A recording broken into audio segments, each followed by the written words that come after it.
Hey everyone, welcome back to MNMMPT Nati. This is Manmohit. So guys, आज की video में ये मैं हिंदी में बनाऊंगा वीडियो.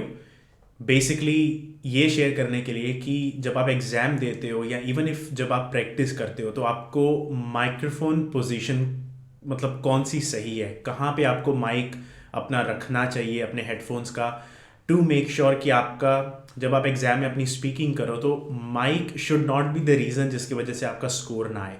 ऑब्वियसली आपकी परफॉर्मेंस भी मैटर करेगी कि आपने कैसा अटेम्प्ट किया है स्पीकिंग में, but because it's a computer based exam और इस पर हर चीज़ हर टॉपिक आपका कंप्यूटर ही चेक करेगा, कोई ह्यूमन बीइंग इन्वॉल्व नहीं है.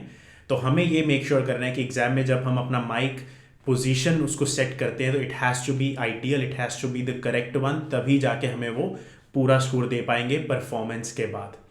जस्ट बिफोर वी बिगिन, अगर आपको पीटी में या नाटी में, नाटी हिंदी पंजाबी या गुजराती, इनमें अगर आपको हेल्प चाहिए, whether it's consultations one on one, whether it's coaching या प्रेडिक्शन फाइल्स, कुछ भी ऐसा है तो you can message us on Instagram और Facebook.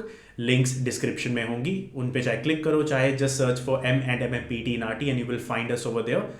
Message us, we can have a chat as to how we can help you and then we can go from there. Now to start with, ये अब मेरे पास एक headphone है जो कि real exam में भी यूज़ होता है. अब रियल एग्जाम में सिर्फ एक तरह का हेडसेट नहीं है, डिपेंडिंग ऑन आप कहाँ एग्जाम दे रहे हो वर्ल्ड में. आप अगर इंडिया में एग्जाम दे रहे हो, आप ऑस्ट्रेलिया में एग्जाम दे रहे हो, इवन इन ऑस्ट्रेलिया अगर आप डिफरेंट सेंटर्स में एग्जाम दे रहे हो तो different versions, different brands of microphone of headphones हैं पियर्सन के पास.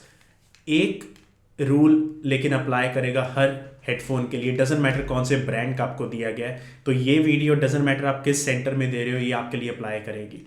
अब ऐसा कुछ आपको मिलेगा, आपके पास एक हेडफोन होगा which is over the ear ones, ऐसा आप ईयर्स आपके कवर होंगे, प्लस आपको एक ऐसा माइक दिया जाएगा. अब मेजर मिस्टेक जो स्टूडेंट्स क्या करते हैं, I get this right out of the way. Let's say आपने हेडफोन्स पहने और वो क्या करेंगे, अपना जो ये माइक है इसको they put it very close to their mouth. उससे भी बड़ी मिस्टेक क्या हो सकती है, they'll take the mic and they'll twist it like this, ऐसा मोड़ के, और जैसे अभी आप देख पा रहे हो ये बिल्कुल आपके ऐसा मुंह के पास आ जाएगा.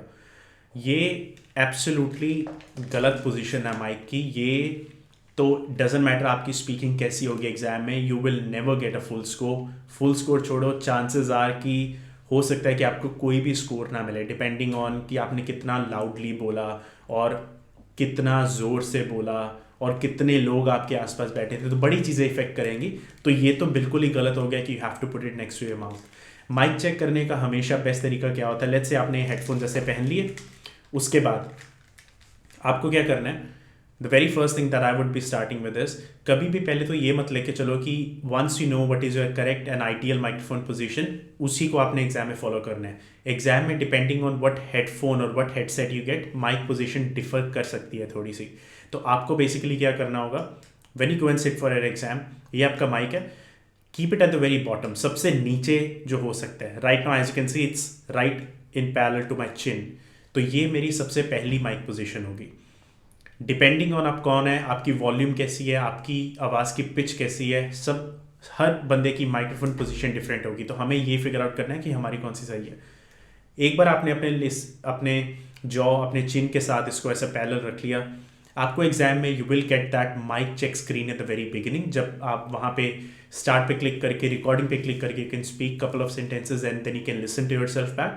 ये मेरा पहला टास्क रहेगा. मैंने उसको अपना चिन के पास रखा, then I click on the recording, I start speaking out few sentences. अब ये चीज़ का आपको ध्यान रखना है कि you are not just speaking one sentence, you are speaking few sentences. उससे क्या होगा, जब आप एक सेंटेंस बोलने के बाद दूसरा सेंटेंस बोलते हो तो उसमें जो आप पॉज लोगे, you breathe in and you breathe out, वो बहुत इंपॉर्टेंट है हमें फिगर आउट करना कि क्या वो रिकॉर्डिंग हो रही है या नहीं हो रही है. तो मैं क्या करूँगा, बेस्ट वे, जब आप एग्जाम देते हो आपके सामने टर्म्स एंड कंडीशंस लिखी आएंगी, वहाँ पे जो भी टर्म्स एंड कंडीशंस के सेंटेंसेस लिखे हैं, just read out the first 2 और 3 और 4 sentences in their. This is what I would do. मैं 3 सेंटेंस रीड करूँगा यहाँ पे माइक रख के, and then I speak out those 3 sentences and afterwards I listen to myself back. मैं अपनी आवाज़, अपनी रिकॉर्डिंग दोबारा से सुनूंगा, ये देखने के लिए 2 चीज़ उसमें चेक होंगी. एक तो can I listen to myself clearly, क्या मेरी आवाज़ बिल्कुल क्लियर है कि नहीं है. दूसरी चीज़ मैं ये चेक करूँगा क्या कोई ब्रीदिंग साउंड रिकॉर्ड हुई या नहीं हुई. मैंने एक सेंटेंस बोला, उसके बाद मैंने सांस ली, अगर वो साउंड भी रिकॉर्ड हुई और अगर जब आप सुन रहे हो अपने आप को, if you can listen that, if you can hear that breathing sound, that means वो माइक पोजिशन सही नहीं है and you have to change the mic position. इसीलिए it's important to speak 2 or 3 sentences just so that you can listen your breathing sound again. एक बार ये हो गया, लेट्स से आपकी आइडियल माइक्रोफोन पोजीशन नहीं थी, फिर मैं क्या करूंगा, this is what you have to do. You take your hand, आप अपना हाथ लो ऐसे, put it in front of your nose like this, ऐसा straight hand in front of your nose. इस माइक को लीजिए और थोड़ा सा ऐसे ऊपर उठा दीजिए, हल्का सा. Right now as you can see this mic is parallel to my lips. ये मेरा सेकेंड माइक पोजिशन रहेगा. अब ये भी कई लोगों के लिए सही माइक पोजीशन होगी डिपेंडिंग ऑन आपकी वॉल्यूम कितनी है, आपकी पिच कैसी है एंड ऑल दैट. ये रख के this would be my second repetition of the same thing. मैं फिर से रिकॉर्डिंग पे क्लिक करूंगा, I'll again speak out 2 or 3 sentences and then I'll again listen to my recording back. ये देखूंगा कि अब ब्रीदिंग साउंड रिकॉर्ड हुई या नहीं हुई. अब अगर इस केस पे आप अपने आप को अच्छे और क्लियरली सुन पा रहे हो, समझ पा रहे हो आपने क्या बोला, प्लस कोई ब्रीदिंग साउंड रिकॉर्ड नहीं हो रही, that means that's your ideal mic position. अगर अभी भी ब्रीदिंग साउंड आ रही है, एक तो आपको ये ध्यान रखना कि माइक बिल्कुल स्ट्रेट होना चाहिए. अगर आप बिल्कुल ऐसे उसको बेंड करके रखेंगे वो तो वैसे ही गलत हो गया. तो you have to make sure the mic is straight. अगर ये भी माइक पोजीशन सही नहीं है, फिर मैं क्या करूँगा, I take my hand again and put it in front of my nose, और मैं माइक को दोबारा उठाऊंगा ऊपर, and this time I take it parallel to my nose. ये मेरा तीसरा माइक पोजीशन रहेगा. Again, what I would do is I'll repeat all the steps. मैं 3 sentences दोबारा से बोलूँगा और ये देखूँगा कि इस बार can I listen to myself clearly, और दूसरा कोई ब्रीदिंग साउंड तो नहीं है. अगर इस बार ब्रीदिंग साउंड नहीं है, that means it's your ideal mic position. अगर अभी भी you can feel slight breathing sound in between, that means still ये आपकी आइडियल माइक पोजीशन नहीं है. इसके बाद मैं क्या करूँगा, I take my hand again, put it in front of my nose, और मैं माइक को हल्का सा और ऊपर उठा दूंगा. तो there is a slight chance कि आपको माइक अपना और ऊपर लेके जाना पड़ेगा, विच इज़ एब्सोल्युटली फाइन. आप ये चीज़ ध्यान रखो, एग्जाम में क्या होता है कि जो आपको हेडफोन्स दिए जाएंगे एग्जाम में, they are not the cheap ones, they are the very good high quality mics. तो even if the mic is really far away from your mouth, computer can still understand your words properly.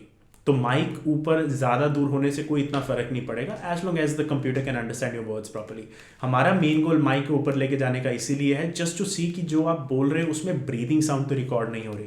क्योंकि अगर breathing sound record हो रही है तो उससे होगा क्या, जब आपने ब्रीद इन किया या ब्रीद आउट किया, वो क्योंकि ये कंप्यूटर आपका आंसर चेक कर रहा है, तो it can even count it as a word जो आपने ब्रीद इन या ब्रीद आउट भी किया. And that is the last thing that we need in our speaking module. तो हमें उस साउंड को अवॉइड करना है ना. We can't stop breathing in और ब्रीदिंग आउट, वो पॉसिबल नहीं है. What is in our control is कि हम माइक को इतना दूर ले जाएं अपने माउथ से और नोज से भी, क्योंकि हम नोज से भी ब्रीद इन ब्रीद आउट करते हैं. माइक हम इतना दूर ले जाएं उससे कि जब आप ब्रीद इन ब्रीद आउट कर भी रहे हो तो वो उसमें रिकॉर्ड नहीं हो रहा. That is very important. तो ये आपको चेक करना पड़ेगा एग्जाम के दौरान. तो you might take up to 4 to 5 minutes of doing these additional steps, but that is absolutely worth it. क्योंकि you are paying $410 for your PT exam. You are spending a lot of money, you are spending a lot of time, and the last thing you need is कि आप exam देने जाओ, आपने बहुत practice की है, आपने बहुत अच्छा कंटेंट बोला, आपने बहुत अच्छे टॉपिक्स अटेम्प्ट किए, but just because of the wrong mic position आपका स्कोर ही नहीं आ रहा. क्योंकि speaking module is also linked with your listening and reading. तो अगर आपका स्पीकिंग में स्कोर कम होता है, it will also impact your reading and the listening scores as well. तो 3 मॉड्यूल्स जुड़े हुए हैं बेसिकली आपके स्पीकिंग की वजह से. तो we have to be very careful of these things. मैंने इससे पहले भी एक वीडियो बनाई थी माइक पोजीशन के ऊपर, दैट इज़ इन इंग्लिश, तो अगर आप चाहो तो आप वो भी देख सकते हो. But this one is in Hindi for students so that they can understand easily, जो हिंदी में इसको सुनना प्रेफर करेंगे. तो this is all I wanted to share in this particular video. अगर आपको कोई क्वेश्चंस हैं, you can put that down in the comment section below. कोई आपको लेट्स से आप किसी टॉपिक में स्ट्रगल कर रहे हैं तो आप उसको भी कमेंट्स में डाल सकते हो, and we can make the videos on those topics on a priority basis. And like I said at the beginning, अगर आपको कोई हेल्प चाहिए पीटी के रिलेटेड, मॉक टेस्ट चाहिए या पीटी की कंसल्टेशन चाहिए या पीटी की कोचिंग चाहिए, हम खुद पर्सनली टीच करते हैं इसको. और अगर आपको नाटी, हिंदी, पंजाबी या गुजराती के रिलेटेड हेल्प चाहिए कुछ भी, तो you can message us Instagram और Facebook, and we always there to assist you. God bless all of you. अगर आपने एग्जाम बुक कर लिया तो all the best with that, and I will see you all in the next video.